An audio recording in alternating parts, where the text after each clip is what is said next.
محمود، انت النهارده اخر يوم ليك، معلش لو سمحت خلص وخش حسابات صفحه.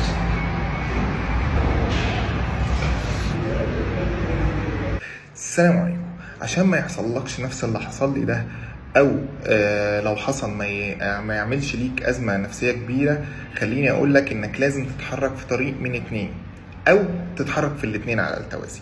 اول طريق ببساطه هو انك تبدا تخلي نفسك غير قابل للتبديل او الاستغناء. يعني ايه؟ يعني تخلي حساباتهم بالنسبه لك ان هم ما يقدروش يستغنوا عنك. وده ببساطة ان هم بيجوا يحسبوها، هو احنا بناخد قد ايه عائد من محمود من شغله ومن وظيفته قصاد اللي بياخده مننا كراتب او عمولات او whatever الاتفاق اللي ما بينكم ايه. طيب ده عشان يتم لازم تكون بتقدم قيمة كبيرة جدا للشركة.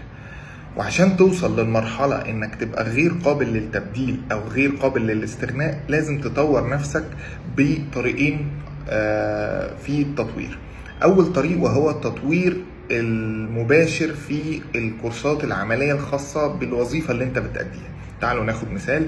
لو انت شغال سوشيال ميديا، فانت وبتعمل اعلانات مثلا على الفيسبوك وانستجرام زي اغلب الناس اللي شغاله سوشيال ميديا، فانت لازم تطور نفسك وتبدا تاخد كورسات في منصات اعلانيه اضافيه زي جوجل ادز، زي تيك توك لانه بقى ليهم طلبات كبيره، زي انك كمان تاخد حاجه اسمها بروجراماتيك ادز، ودي ليفل ادفانسد في الادفرتايزنج على السوشيال ميديا.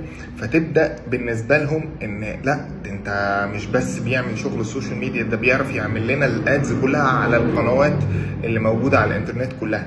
وده كمان هيديك امتياز انك لو تم الاستغناء عنك بسهوله هتعرف تلاقي وظيفة في مكان تاني، لان انت بقى عندك امتيازات اعلى من متوسط الموظفين اللي زيك في السوق. طيب تاني حاجة وهو التطوير في المجالات العلمية او العملية الغير مرتبطة بشكل مباشر للكارير بتاعتك. طب زي ايه؟ خلينا ناخد مثال السوشيال ميديا. الكورسات الغير مباشرة اللي محتاج تتعلمها زي انك تبدأ تعرف تعمل لاندنج بيج او صفحة هبوط وتربطها بدومين وسيرفر، او انك تقدر تعمل موقع بيع مباشر على مواقع سريعة زي شوبيفاي او ووردبريس. كل ده انت تقدر تتعلمه. تبدأ تتعلم الاناليتكس والتحليل، وانك تقدر تقدم تقارير للإدارة بتاعتك عشان ياخدوا قرارات افضل، فيبقى العائد من شغلك نتائجه افضل، رغم ان فعليا الوظيفة المباشرة ما كانش بتاعتك، بس انت بقيت قادر تعمل وظيفة واتنين مرتبطة بيك فتقدم فاليو اكتر للشركة بتاعتك. طيب ايه الطريق التاني بقى؟ الطريق التاني انك تبدأ تشتغل على مصدر دخل بديل. مصدر الدخل ده بتبني على حاجتين: حاجة ليها مدى ليها صدى قصير الامد، وفي حاجة تانية لازم تبقى طويلة الامد. طب زي ايه؟ لو انت حد شاطر في اللي انت بتعمله فعلا، ممكن تبدأ تدي كورسات تدريبية سواء في مراكز او اونلاين، وهيبدأ يجي لك عائد شهري زي واتيفر بقى بتعمله في الويك اند او بالليل بعد الشغل.